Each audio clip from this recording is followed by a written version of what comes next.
یاد کرو اسرائیل کی اولاد سے ہم نے پختہ عہد لیا تھا کہ اللہ کے سوا کسی کی عبادت نہ کرنا، کسی اور کی بات نہ ماننا، بس وہ بات ماننا جو اللہ نے فرمائی ہے اور جو محمد رسول اللہ صلی اللہ علیہ وسلم نے کہی ہے. اگر کسی اور کی بھی ماننی ہے تو ان کی روشنی میں دیکھنا کہ ان کے خلاف تو نہیں جا رہی، کیونکہ وہ پرائرٹی نمبر 1 ہے.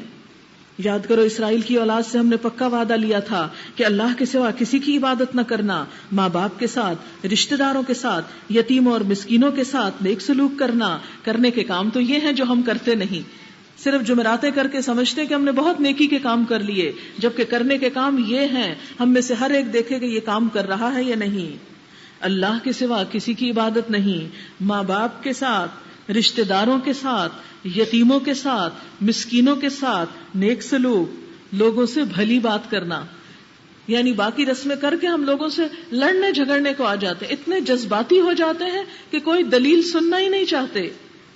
نماز قائم کرنا وہ تو مشکل کام ہے، مسجدیں خالی پڑی ہیں. زکوٰۃ دینا کیوں ہم اپنے پہ کیوں نہ خرچ کر لیں، مگر تھوڑے آدمیوں کے سوا تم سب اس عہد سے پھر گئے اور اب تک پھرے ہوئے ہو. پھر ذرا یاد کرو ہم نے تم سے مضبوط عہد لیا تھا کہ آپس میں ایک دوسرے کا خون نہ بہانا اور نہ ایک دوسرے کو گھر سے بے گھر کرنا. تم نے اس کا اقرار کیا تھا، تم خود اس پر گواہ ہو. مگر آج وہی تم ہو کہ اپنے بھائی بندوں کو قتل کرتے ہو، اپنی برادری کے کچھ لوگوں کو بے خانماں کر دیتے ہو، ظلم اور زیادتی کے ساتھ ان کے خلاف جتھے بندیاں کرتے ہو. اور جب وہ لڑائی میں پکڑے ہوئے تمہارے پاس آتے ہیں تو ان کی رہائی کے لیے فدیے کا لین دین کرتے ہو، حالانکہ انہیں ان کے گھروں سے نکالنا ہی سرے سے تم پر حرام تھا. تو کیا تم کتاب کے ایک حصے پر ایمان لاتے ہو اور دوسرے حصے کے ساتھ کفر کرتے ہو؟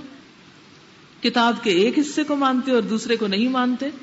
ہم اپنے آپ کو دیکھیں، کہیں ایسا تو نہیں ہم قرآن کی صرف وہ بات لیتے ہیں جو ہماری مرضی کے مطابق ہو اور وہ سب رکھ دیتے ہیں جو ہماری مرضی کے خلاف جاتی ہو.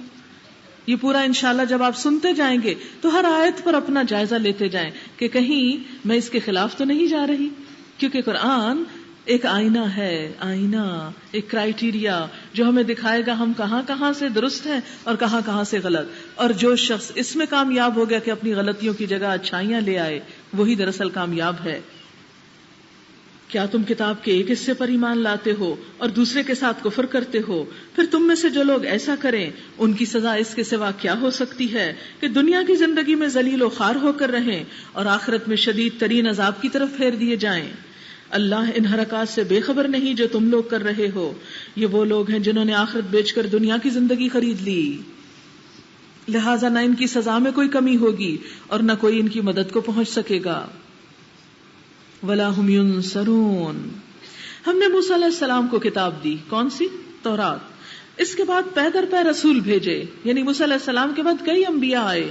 آخر کار عیسیٰ ابن مریم کو روشن نشانیاں دے کر بھیجا اور روح پاک سے اس کی مدد کی. کون تھے وہ؟ جبریل امین. پھر تمہارا یہ کیا رنگ ڈھنگ ہے؟ جب بھی کوئی رسول تمہاری خواہشات نفس کے خلاف کوئی چیز لے کر تمہارے پاس آیا تو تم نے اس کے مقابلے میں سرکشی ہی کی، کسی کو جھٹلایا اور کسی کو قتل کر ڈالا.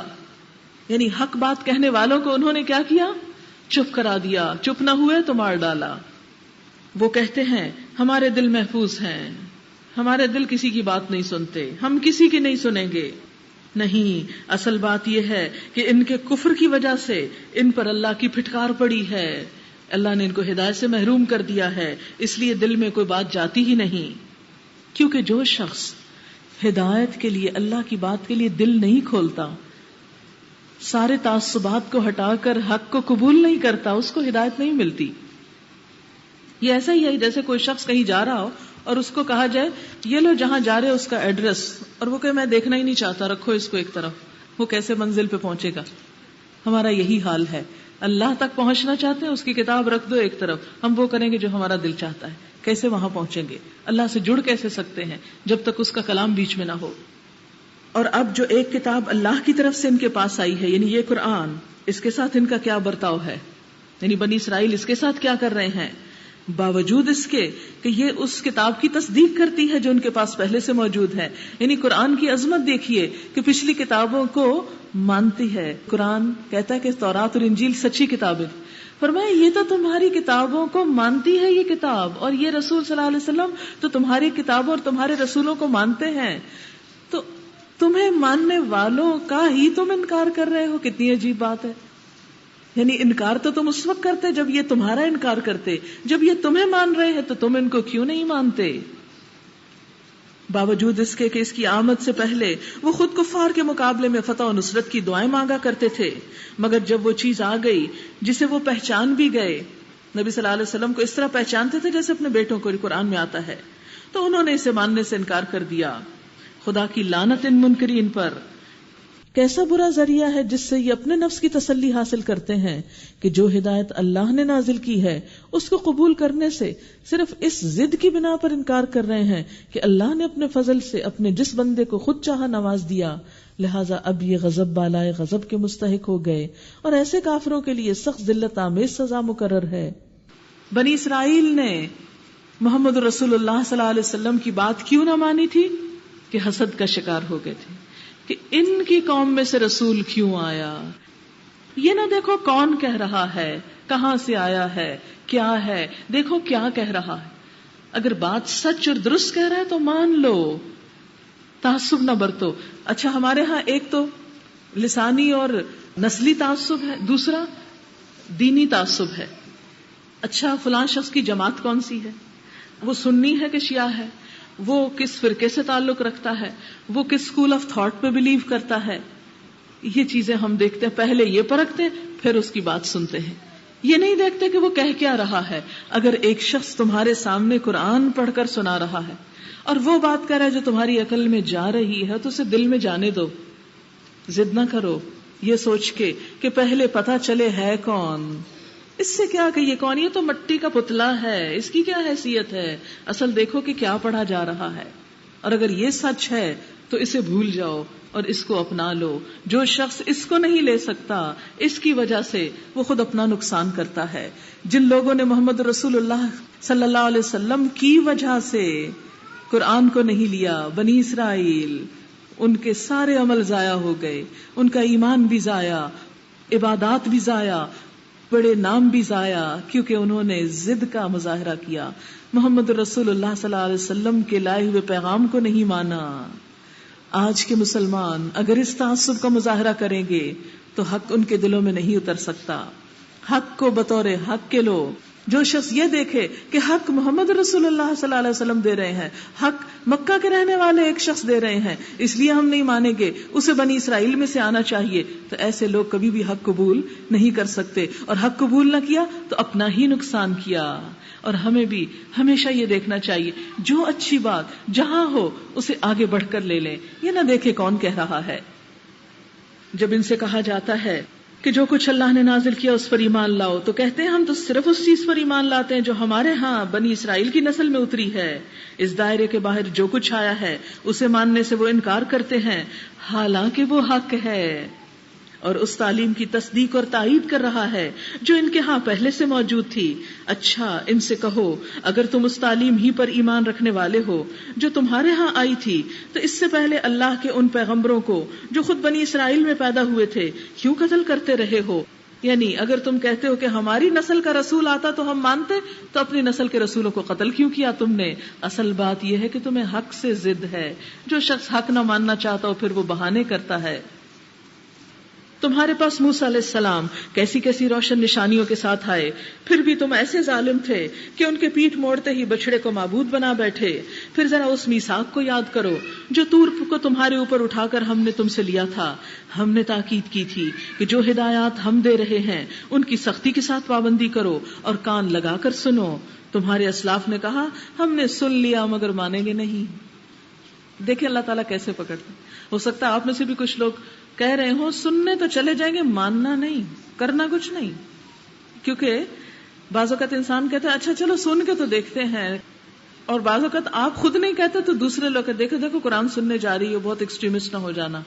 اپنا آپ اللہ کے حوالے کریں گے، کیا وہ ضائع کر دے گا؟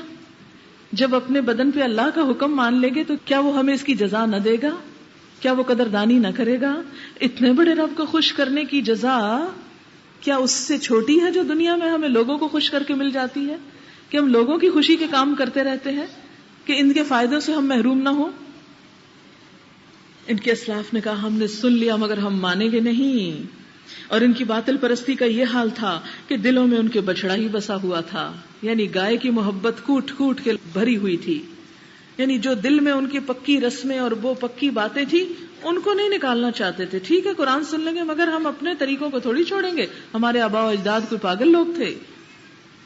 کہو اگر تم مومن ہو، کہو اگر تم مومن ہو تو یہ تو عجیب ایمان ہے جو تمہیں ایسی حرکتوں کا حکم دیتا ہے. یہ کیسا ایمان ہے کہ جو تمہیں ماننے بھی نہیں دیتا، پھر اس کو ایمان کیوں کہتے ہو؟ ان سے کہو اگر واقعی اللہ کے نزدیک آخرت کا گھر تمام انسانوں کو چھوڑ کر صرف تمہارے لیے ہے، کیونکہ وہ کہتے تھے باقی سب لوگ جہنم میں جائیں گے بس ہم جنت میں جائیں گے. فرمایا کہ پھر تو تمہیں موت کی تمنا کرنی چاہیے، مر کیوں نہیں جاتے اگر تم اپنے اس خیال میں سچے ہو. جیسے ہم میں سے ہر شخص سمجھتا ہے کہ جنت اس کے لیے کھلی، ہم میں سے ہر شخص یقین کے ساتھ ہے، اسی لیے ہم جو چاہتے ہیں کرتے ہیں. اگر ہم کو یقین آ جائے کہ ہمارے گناہ کا نتیجہ جہنم کی بھڑکتی ہوئی آگ ہے، گناہ دراصل کیا ہے؟ آگ ہے بھڑکتی ہوئی.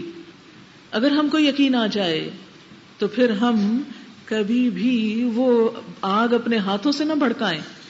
لیکن ہم چونکہ یہ سمجھتے کہ ہم نے کلمہ پڑھ لیا ہم سیدھے جنت میں جائیں گے، اس لیے اللہ تعالیٰ ایک ٹیسٹ دیتے ہیں. اچھا واقعی جنت میں جاؤ گے، چلو مرنے کی تمنا کرو. ہم میں سے کتنے مرنا چاہتے ہیں؟ ہم میں سے کتنوں کو یقین ہے کہ مرتے ہی ہم جنت میں پہنچیں گے؟ اور واقعی اگر جنت میں پہنچیں گے تو یہ گھٹیا دنیا ہمارے لیے کیا حیثیت رکھتی؟ کیوں بیٹھے ہم یہاں؟ کیوں نہیں تمنا کرتے اس کی؟ اگر واقعی ہمیں جنت میں جانا ہے تو آپ کو پتا ہے جنت میں ایک کوڑا رکھنے کی جگہ دنیا اور دنیا کے اندر جو کچھ ہے ہر چیز سے زیادہ بہتر ہے. تو اگر ہم نے جنت میں جانا ہے تو یہ گھٹیا دنیا میں کیا لینے کو بیٹھے ہیں؟ کیوں نہیں جانے کی تمنا کرتے؟ اللہ تعالیٰ یہی ٹیسٹ ان کو دے رہے ہیں. یقین جانو یہ کبھی اس کی تمنا نہ کریں گے، اس لیے کہ اپنے ہاتھوں جو کچھ کما کر انہوں نے وہاں بھیجا ہے اس کا تقاضا یہ ہے کہ وہاں جانے کی تمنا نہ کریں. اللہ ان ظالموں کے حال سے خوب واقف ہے، تم انہیں سب سے بڑھ کر جینے کا حریص پاؤ گے. انہیں تو سب سے زیادہ لمبی عمر کی حرص ہے، حتیٰ کہ یہ اس معاملے میں مشرکوں سے بھی بڑے ہوئے ہیں. ان میں سے ایک یہ چاہتا ہے کہ کسی طرح 1000 برس جیے، کبھی دنیا سے نہ جائے. اتنی محبت ہے دنیا سے، مصیبت کے مارے بھی جینا چاہتے ہیں. حتیٰ کہ یہ اس معاملے میں مشرکوں سے بڑے ہوئے ہیں. ان میں سے ایک چاہتا ہے کہ کسی طرح 1000 برس جیے، حالانکہ لمبی عمر بہرحال اسے عذاب سے تو نہیں بچا سکتی. یہ ہم سب بھی سوچیں، جتنا بھی جی لیں گے اللہ کی نافرمانی میں پکڑ سے بچ تو نہیں سکتے. اگر ہم اب ادھر ادھر بھاگ رہے ہیں، بعض اوقات ایسا ہوتا ہے نا اللہ کا نام آتا ہے ہم بھاگ نکلتے ہیں، نہ یہ بات کان میں پڑے، عمل کرنا پڑ جائے گا، چلو بھاگو یہاں سے، چلیں بھاگ نکلیں. فرمایا کتنا بھاگو گے، کتنا بھاگو گے، آخر تو پکڑے جاؤ گے. اللہ کے فرشتے پکڑ لیں گے، اس کے سپاہی ہر جگہ موجود ہیں، صرف اشارے کے منتظر ہیں. آن کی آن میں ایک آنکھ جھپکتے میں جا پکڑتے ہیں، جس کو اللہ کہے کہ پکڑ لو اس کو. فرمایا کہ اللہ کی نافرمانی میں کدھر جاؤ گے؟ 1000 برس بھی جیو گے تو آخر پکڑے جاؤ گے. اس لیے فائدہ اسی میں ہے کہ اس کی طرف لوٹ آؤ. لمبی عمر انہیں عذاب سے تو دور نہیں پھینک سکتی جیسے کچھ یہ اعمال کر رہے ہیں. اللہ تو انہیں دیکھ ہی رہا ہے. قل من کان عدوا لجبریل فانہ نزلہ علی قلبک باذن اللہ. ان سے کہو جو کوئی جبریل سے عداوت رکھتا ہو اسے معلوم ہونا چاہیے کہ جبریل نے اللہ ہی کے اذن سے یہ قرآن تمہارے قلب پر نازل کیا. یہود نے ایک اور بہانہ ڈھونڈا، کہنے لگے کہ یہ قرآن چونکہ جبریل لے کر آئے ہیں حضور صلی اللہ علیہ وسلم کے پاس، ہم نہیں مانیں گے. کیوں؟ جبریل سے ہماری دشمنی، اس لیے کہ اس نے ہمارے پہلے لوگوں کو بڑی بڑی سزائیں دی تھی، وہ ہماری بستیوں کو اٹھا کے پلٹایا تھا اور ہمارے لوگوں کے ساتھ اس نے اچھا سلوک نہیں کیا. نہ بھائی ہمیں یہ قرآن نہیں منظور، یہ جبریل لے کر آیا ہے. بہانہ دیکھیں آپ. اللہ تعالیٰ فرماتے ہیں ان سے کہو جو جبریل سے دشمنی رکھتا ہے اسے جان لینا چاہیے کہ جبریل نے اللہ کے حکم سے یہ قرآن تمہارے دل پہ نازل کی. جبریل کا اپنا کلام تھوڑی ہے، وہ تو اللہ کے حکم کی فرمانبرداری کر رہے ہیں. جو پہلے آئی ہوئی کتابوں کی تصدیق اور تائید کرتا ہے اور ایمان لانے والوں کے لیے ہدایت اور کامیابی کی بشارت بن کر آیا ہے. اگر جبریل سے ان کی عداوت کا سبب یہی ہے تو کہہ دو جو اللہ اور اس کے فرشتوں اور اس کے رسولوں اور جبرائیل اور میکائیل کے دشمن ہیں، اللہ ان کافروں کا دشمن ہے. اللہ کے فرشتوں سے دشمنی رکھنا اللہ کے غضب کو دعوت دینا ہے. ہم نے تمہاری طرف ایسی آیات نازل کی ہیں جو صاف صاف حق کا اظہار کرنے والی ہیں، اور ان کی پیروی سے صرف وہی لوگ انکار کرتے ہیں جو فاسق ہیں۔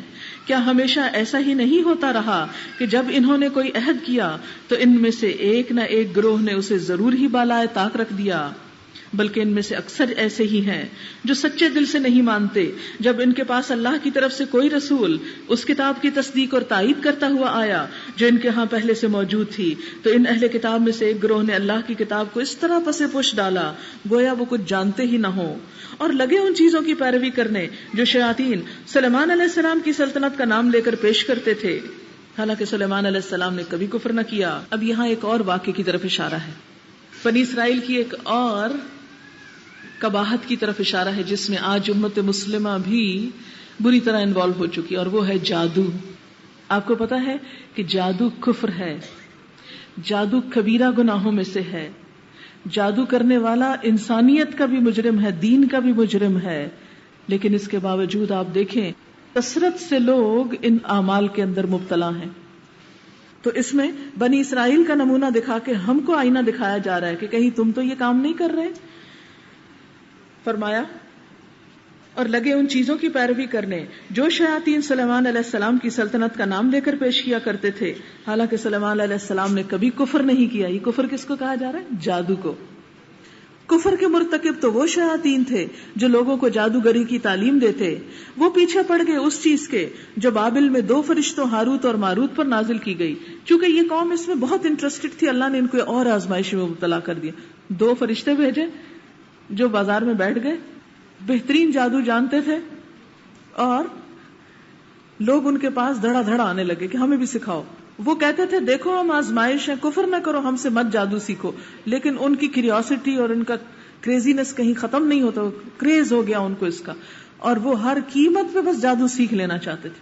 آج آپ دیکھیں کہ ہمارا بچہ ہاروسکوپ کا شوقین ہے، ہم نجومیوں کے پاس جانے، ہم غیب کی خبریں معلوم کرنے کے کس قدر شوقین ہیں کہ شاید ہی کوئی شخص بچا ہو، شاید ہی کوئی، حالانکہ ہم سب جانتے ہیں کہ ہاتھ دیکھنے دکھانے سے 40 دن کی نمازیں جو ہے ضائع ہوتی ہیں۔ ہم کو پتا ہے کہ غیب کی خبر اللہ کے سوا کسی، ہم کیوں فیوچر معلوم کرنے جاتے ہیں لوگوں سے؟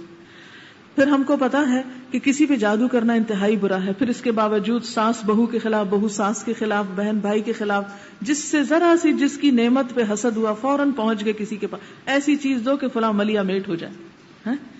یہ سب کچھ کیا ہے؟ کیا یہ دینداری ہے؟ کیا یہ ایمان ہے؟ کیا امت مسلمہ کا شعار ہے کہ جس بات سے اللہ نے منع کیا وہی ہم کام شروع کر دیں، اور ان چیزوں کے اندر انوالو ہو کے حق نگاہوں سے بہت دور چلا گیا، اللہ کی کتاب پڑھنے سمجھنے کا وقت ہی نہ رہا۔ وہ پیچھے پڑے اس چیز کے جو بابل میں 2 فرشتوں ہاروت اور ماروت پر نازل کی گئی تھی، حالانکہ وہ فرشتے جب بھی کسی کو اس کی تعلیم دیتے تھے تو پہلے صاف طور پہ کہتے دیکھو ہم آزمائش ہیں، تم کفر میں مبتلا نہ ہو۔ پھر بھی وہ لوگ ان سے وہ چیز سیکھتے جس سے شوہر اور بیوی میں جدائی ڈال دیں۔ ظاہر ہے کہ اذن الہی کے بغیر وہ اس ذریعے سے کسی کو بھی کوئی نقصان نہ پہنچا سکتے تھے، مگر اس کے باوجود وہ ایسی چیز سیکھتے جو ان کے لیے فائدہ مند نہ تھی بلکہ نقصان دہ تھی، کیونکہ جادو کرنے والا خود اپنی دنیا اور آخرت برباد کر لیتا ہے۔ انہیں خوب معلوم تھا جو اس چیز کا خریدار بنا اس کے لیے آخرت میں کوئی حصہ نہیں۔ یہ آیت سب اچھی طرح اپنی مارک کر لیں، اور ہر اس شخص کو جو جادو کے کسی اس میں انوالو ہے اس کو ایک دفعہ ضرور پڑھوا دیں کہ وَلَقَدْ عَلِمُوا لَمَنِ اشْتَرَاهُ مَا لَهُ فِي الْآخِرَةِ مِنْ خَلَاقٍ۔ انہیں پتا چل چکا تھا کہ جو اس چیز کا خریدار بنا، پیسے دے کے جادو کیا کرایا، اس کے لیے آخرت میں کوئی حصہ نہیں، اللہ کی جنت میں کوئی حصہ نہیں۔ اتنا بڑا جرم ہے یہ، کتنی بری متاع تھی جس کے بدلے انہوں نے اپنی جانوں کو بیچ ڈالا کہ جہنم خرید لی۔ کاش انہیں معلوم ہوتا، لیکن بات یہ ہے کہ اکثریت کو معلوم ہی نہیں ہمارے ہاں۔ اگر وہ ایمان اور تقوی اختیار کرتے تو اللہ کے ہاں اس کا جو بدلہ ملتا وہ ان کے لیے زیادہ بہتر تھا، کاش انہیں خبر ہوتی۔ یا ایھا الذین آمنوا لا تقولوا راعنا وقولوا انظرنا واسمعوا، اے لوگو جو ایمان لائے ہو، رائنا نہ کہو، انظرنا کہو، اور توجہ سے بات کو سنو، یہ کافر تو عذاب علیم کے مستحق ہیں۔ یہ کیا قصہ ہے؟ یہ قصہ یہ ہے کہ نبی صلی اللہ علیہ وسلم کی مجلس میں جب صحابہ کرام بیٹھتے تھے تو بعض اوقات کوئی بات سمجھ نہیں آتی تھی تو آپ ان سے دوبارہ کہتے کہ یا رسول اللہ صلی اللہ علیہ وسلم رعاینا، اے اللہ کے رسول صلی اللہ علیہ وسلم ہماری رعایت کیجیے. اچھا، یہود بھی اور منافقین بھی مجلسوں میں آتے، انہوں نے مسلمانوں کی دیکھا دیکھی کیا کہنا شروع کر دیا؟ زبان کو موڑ کے رعاینا، زبان کو پیچھے زور دے کے رعاینا کہنا شروع کر. رعاینا کا کیا مطلب ہے؟ نعوذ باللہ، ہمارا گڈریا، ہمارا چرواہا. یعنی اچھے الفاظ کو برے معنی پہنا دیے. یعنی دل میں چونکہ چور تھا، دل میں دشمنی تھی، حسد تھا، تو اس حسد کی بھڑاس اپنی زبانوں سے اس طرح الفاظ کی ہیر پھیر کے ساتھ نکالتے تھے اور اللہ کے رسول صلی اللہ علیہ وسلم کو مذاق اڑاتے تھے. اس کے اوپر تبصرہ ہے، یہ لوگ جنہوں نے دعوت حق کو قبول کرنے سے انکار کر دیا، خواہ اہل کتاب میں سے ہوں یا مشرک، ہرگز پسند نہیں کرتے کہ تمہارے رب کی طرف سے تم پر کوئی بھلائی نازل ہو، مگر اللہ جس کو چاہتا ہے اپنی رحمت کے لیے چن لیتا ہے اور وہ بڑا فضل فرمانے والا ہے. یعنی یہ حسد کی وجہ سے ایسی باتیں کرتے ہیں، لیکن کسی کے ایسی باتیں کرنے سے کسی کے مقام اور مرتبے میں کوئی فرق واقع نہیں ہوتا. ہم اپنی جس آیت کو منسوخ کر دیتے ہیں یا بھلا دیتے ہیں اس کی جگہ اس سے بہتر لے آتے ہیں، یا کم از کم ویسی ہی. کیا تم نہیں جانتے ہو کہ اللہ ہر چیز پر قدرت رکھتا ہے؟ کیا تمہیں خبر نہیں کہ زمین اور آسمانوں کی فرما روائی اللہ ہی کے لیے ہے اور اس کے سوا تمہاری کوئی خبرگیری کرنے اور تمہاری مدد کرنے والا نہیں ہے؟ پھر کیا تم اپنے رسولوں سے اس قسم کے سوالات اور مطالبات کرنا چاہتے ہو جیسے اس سے پہلے موسیٰ علیہ السلام سے کیے جا چکے؟ انہوں نے کیا کہا تھا موسیٰ علیہ السلام سے؟ اللہ کو سامنے لا کے دکھاؤ پھر مانیں گے. حالانکہ جس شخص نے ایمان کی روش کو کفر کی روش سے بدل لیا وہ راہ راست سے بھٹک گیا. اہل کتاب میں سے اکثر لوگ یہ چاہتے ہیں کہ کسی طرح تمہیں ایمان سے پھیر کر کفر کی طرف پلٹا لے جائیں، اگرچہ حق ان پر ظاہر ہو چکا ہے، مگر اپنے نفس کے حسد کی بنا پر تمہارے لیے ان کی یہ خواہش ہے. اس کے جواب میں تم عفو درگزر سے کام لو یہاں تک کہ اللہ خود ہی اپنا فیصلہ نافذ کر دے. مطمئن رہو کہ اللہ ہر چیز پر قدرت رکھتا ہے. نماز قائم کرو اور زکوٰۃ دو، تم اپنی عاقبت کے لیے جو بھلائی کما کر آگے بھیجو گے اللہ کے ہاں اسے موجود پاؤ گے. جو کچھ تم کرتے ہو وہ سب اللہ کی نظر میں ہے. ان کا کہنا ہے کہ کوئی شخص جنت میں نہ جائے گا جب تک کہ یہودی نہ ہو اور عیسائیوں کے خیال کے مطابق عیسائی نہ ہو. یہ ان کی تمنائیں ہیں. یہودی کیا کہتے ہیں؟ صرف ہم جنت میں جائیں گے. عیسائی کیا کہتے ہیں؟ صرف ہم جنت میں جائیں گے. اور ہم مسلمان کیا کہتے ہیں؟ صرف ہم جنت میں جائیں گے. جو ہمارے ساتھ شامل ہے بس وہ جنتی. آج آپ دیکھیں خود مسلمانوں کے اندر کتنے گروہ، کتنے پارٹیز اور کتنے، ہر ایک کیا کہتا ہے؟ ہم حق پر ہیں، باقی سب گمراہ ہیں، صرف ہم جنتی ہیں، باقی سب جہنمی. کیسے کیسے فتوے سنتے رہتے ہیں آپ. اس کا جواب کیا ہے؟ ان کا کہنا ہے کوئی شخص جنت میں نہ جائے گا جب تک کہ یہودی ہو یا عیسائی نہ ہو. یہ ان کی تمنائیں. ان سے کہو اپنی دلیل پیش کرو اگر تم اپنے دعوے میں سچے ہو. دراصل نہ تمہاری کچھ خصوصیت ہے نہ کسی اور کی. حق یہ ہے کہ جو بھی اپنی ہستی کو اللہ کی اطاعت میں سونپ دے گا اور نیک کام کرے گا اس کے لیے اس کے رب کے پاس اس کا اجر ہے. ایسے لوگوں کے لیے کسی خوف یا رنج کا موقع نہیں. یعنی کون دراصل جنت میں جائے گا؟ بلا من اسلم وجهه للہ وهو محسن فله اجره عند ربه ولا خوف علیہم ولا هم يحزنون. جس نے اپنا آپ اللہ کے حوالے کر دیا. جنت میں کون جائے گا؟ جو اللہ کی مرضی کے تابع ہو گیا، اپنی عقل کو بھی کر لیا، خواہشات کو بھی کر لیا، معاشرے کی بھی پرواہ نہ کی، سب کچھ اللہ کے حوالے کر دیا. وہ محسن اور نیکوکار ہوا، احسان کرنے والا ہوا، اس کے لیے کوئی خوف اور غم نہیں، وہ جنت میں جائے گا. اب آپ اپنے آپ کو اس پہ رکھ کے دیکھ لیں، کیا واقعی ہم اپنی ہر چیز کے ساتھ اسلام میں داخل ہونا چاہتے ہیں یا کچھ چیزیں اسلام کے لیے اور باقی دنیا کے لیے؟ وقالت الیہود لیست النصارى علی شیء. یہودی کہتے ہیں عیسائیوں کے پاس کچھ نہیں، عیسائی کہتے ہیں یہودیوں کے پاس کچھ نہیں. جیسے ہم میں سے کچھ لوگ کہتے ہیں کہ ہم یہ ہیں تو فلاں کا کوئی حال نہیں، حالانکہ دونوں ہی کتاب پڑھتے ہیں. سب مسلمان کتاب ہی پڑھتے ہیں، لیکن اس کے باوجود ہر ایک اپنے آپ کو زیادہ ہدایت یافتہ اور دوسرے کو گمراہ سمجھتا ہے. اور اسی قسم کے دعوے ان لوگوں کے پاس بھی ہیں جنہیں کتاب کا علم نہیں. یہ اختلافات جن میں یہ لوگ مبتلا ہیں، ان کا فیصلہ اللہ قیامت کے دن کرے گا کہ حق پر واقعی کون تھا. اس لیے ہمیں کہاں سے معلوم کرنا چاہیے حق؟ اس کتاب سے، لیکن کس کے ساتھ؟ تعصب کی اینک اتار کے صاف نگاہوں کے ساتھ. کالی اینک پہن کے دیکھیں گے ہر چیز کالی نظر آئے گی. اور اس شخص سے بڑھ کر ظالم کون ہوگا جو اللہ کی مسجدوں میں اس کے نام کی یاد سے روکے، مسجد نہ جانے دے، مسجد ویران کرے اور ان کی ویرانی کے در پے ہو. ایسے لوگ اس قابل ہیں کہ ان کی عبادت گاہوں میں قدم نہ رکھیں، اگر وہاں جائیں بھی تو ڈرتے ہوئے جائیں. ان کے لیے تو دنیا میں رسوائی ہے اور آخرت میں عذاب عظیم. مشرق اور مغرب سب اللہ کے ہیں، جس طرف بھی تم رخ کرو گے اسی طرف اللہ کا رخ ہے. اللہ بڑی وسعت والا، سب کچھ جاننے والا ہے. ان کا قول ہے کہ اللہ نے کسی کو بیٹا بنایا ہے. اللہ پاک ہے ان باتوں سے. اصل حقیقت یہ ہے کہ زمین اور آسمانوں کی تمام موجودات اس کی ملک ہیں، سب کے سب اس کے مطیع فرما ہیں. وہ آسمانوں اور زمین کا موجد ہے، جس بات کا وہ فیصلہ کرتا ہے اس کے لیے بس حکم یہ دیتا ہے کہ ہو جا، اور وہ ہو جاتی ہے. نادان کہتے ہیں اللہ ہم سے خود بات کیوں نہیں کرتا، اللہ تعالیٰ ہم سے کیوں نہیں بولتا، ہم اللہ کی آواز سننا چاہتے ہیں، اس کو دیکھنا چاہتے ہیں، یا کوئی نشانی ہمارے پاس کیوں نہیں آتی، کوئی معجزہ آنا چاہیے. ایسی ہی باتیں ان سے پہلے کے لوگ بھی کیا کرتے تھے. ان سب اگلے پچھلے گمراہوں کی ذہنیتیں ایک جیسی ہیں. یقین لانے والوں کے لیے تو ہم نشانیاں صاف صاف نمایاں کر چکے ہیں. اس سے بڑھ کر نشانی کیا ہوگی کہ ہم نے تم کو علم حق کے ساتھ خوشخبری دینے والا اور ڈرانے والا بنا کر بھیجا. معجزہ مانگتے ہو، محمد رسول اللہ صلی اللہ علیہ وسلم کی ذات کو دیکھو، سب معجزے وہاں نظر آئیں گے. جس نے ماننا ہو وہ آپ کی ذات کی حق اور صداقت اور سچائی، امانت اور دیانت کو دیکھ کر آپ پر ایمان لے آئے. ہم نے تم کو علم حق کے ساتھ خوشخبری دینے والا اور ڈرانے والا بنا کر بھیجا. اب جو لوگ جہنم سے رشتہ جوڑ چکے ہیں ان کی طرف سے تم ذمہ دار اور جواب دہ نہیں ہو.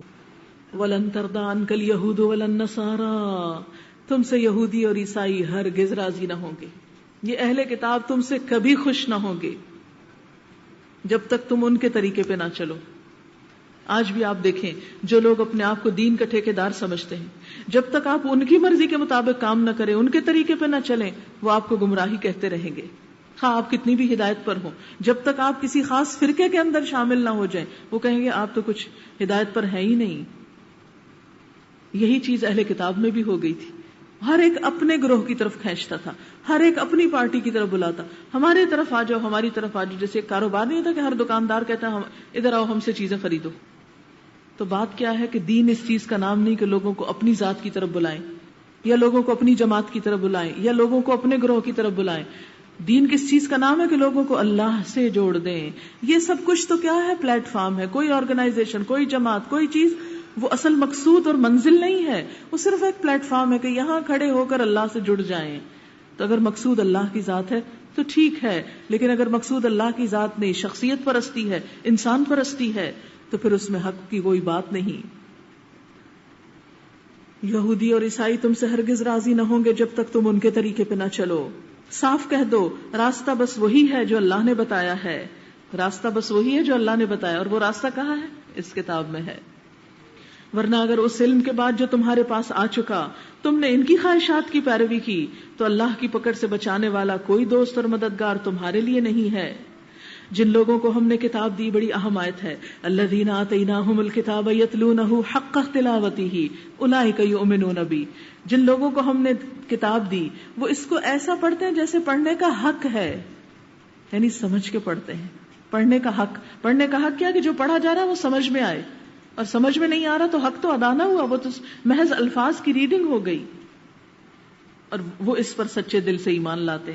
تو گویا کتاب پر ایمان ہی وہ لاتا ہے جو کتاب کا پڑھنے کا حق ادا کرے. جو اس کے ساتھ کفر کا رویہ اختیار کریں وہی اصل میں نقصان اٹھانے والے ہیں.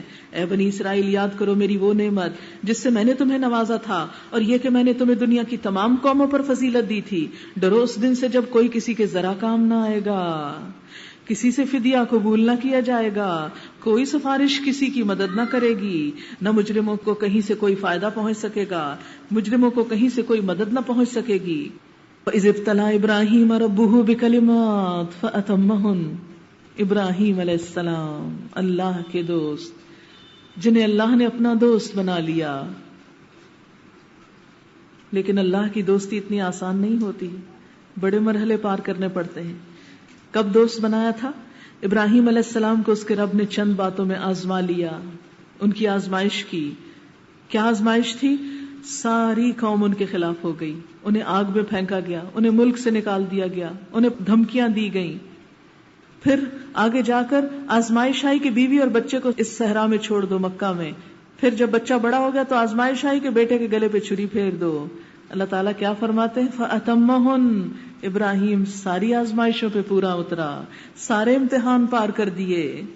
اس نے کہا، یعنی اللہ تعالیٰ نے کہا، میں تجھے سب لوگوں کا امام بنانے والا ہوں. اور آج آپ دیکھیں بنی اسرائیل ہو یا بنی اسماعیل، محمد صلی اللہ علیہ وسلم سب ان کی اولاد میں سے ہیں، اللہ کے دوست کی.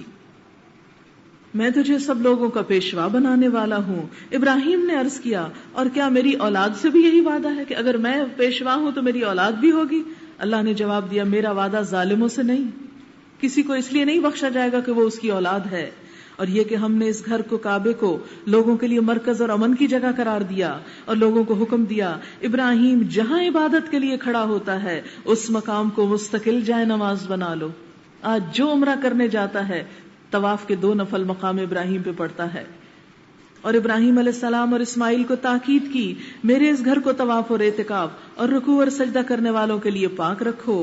اور یہ کہ ابراہیم علیہ السلام نے دعا کی، اے میرے رب اس شہر کو امن کا شہر بنا دے، اور اس کے باشندوں میں سے جو اللہ اور آخرت کو مانے انہیں ہر قسم کے پھلوں کا رزق دے. جواب میں اس کے رب نے فرمایا، اور جو نہ مانے گا دنیا کی چند روزہ زندگی کا سامان تو میں اسے بھی دوں گا، مگر آخر کار اسے عذاب جہنم کی طرف گھسیٹوں گا اور وہ بدترین ٹھکانہ ہے. اور یاد کرو ابراہیم اور اسماعیل علیہ السلام جب اس گھر کی دیواریں اٹھا رہے تھے تو دعا کرتے جاتے تھے، اے ہمارے رب ہم سے یہ خدمت قبول کر لے، کوئی احسان نہیں، یا رب یہ قبول کر لے، تیرا گھر بنا رہے ہیں، تو سب کی سننے اور سب کچھ جاننے والا ہے. اے رب ہم دونوں کو اپنا مسلم مطیع فرما بنا، ہماری نسل سے ایک ایسی قوم اٹھا جو تیری مسلم ہو، تیری فرما بردار ہو. ہمیں اپنی عبادت کے طریقے بتا، ہماری کوتاہیوں سے درگزر فرما، تو بڑا رحیم ہے، تو بڑا معاف کرنے والا اور رحم فرمانے والا ہے. اور اے رب اب ان لوگوں میں خود انہی کی قوم میں سے ایک ایسا رسول اٹھا جو انہیں تیری آیات سنائے، ان کو کتاب اور حکمت کی تعلیم دے، ان کی زندگیاں سنوارے، تو بڑا مقتدر اور حکیم ہے.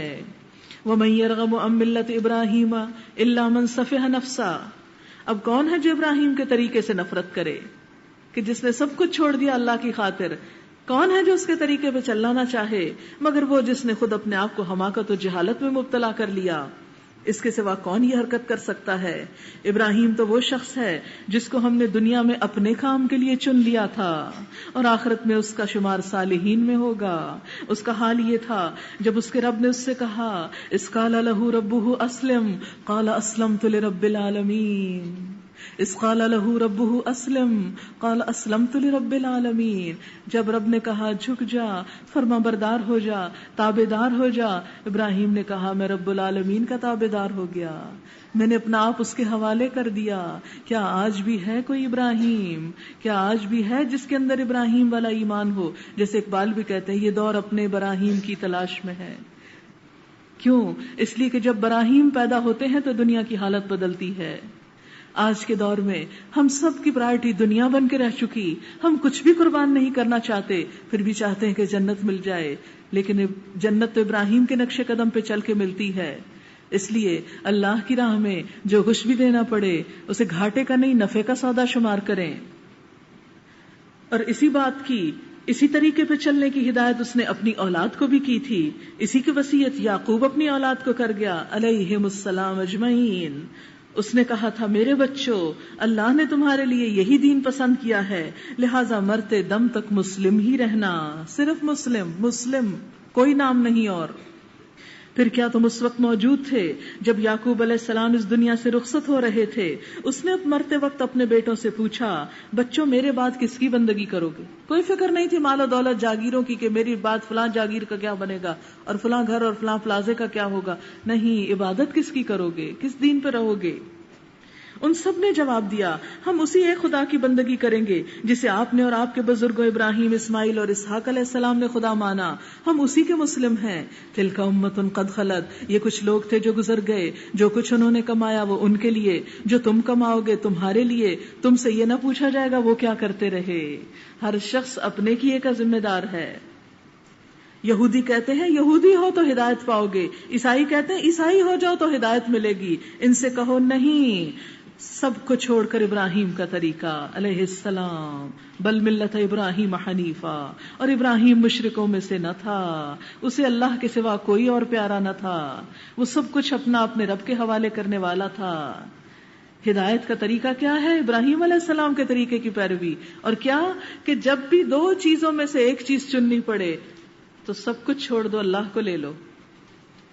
کولو، سب کہو، ہم سے کہا جا رہا ہے کولو، سب کہو. کیا کہو؟ آمنا باللہ، ہم سب اللہ پر ایمان لائے. یہ ہدایت کا راستہ بتایا جا رہا ہے. وما انزل الینا، جو کچھ ہم پر اتارا گیا، قرآن ہو یا سنت. وما انزل الی ابراہیم، اس کو بھی مانتے ہیں جو ابراہیم علیہ السلام پہ اتارا گیا. و اسماعیل و اسحاق و یعقوب والاسباط، اسماعیل، اسحاق اور یعقوب اور اولاد یعقوب پر. وما اوتی موسیٰ و عیسیٰ، جو موسیٰ اور عیسیٰ علیہ السلام دیے گئے. وما اوتی النبیون من ربہم، اور جو کچھ تمام انبیاء اپنے رب کی طرف سے دیے گئے.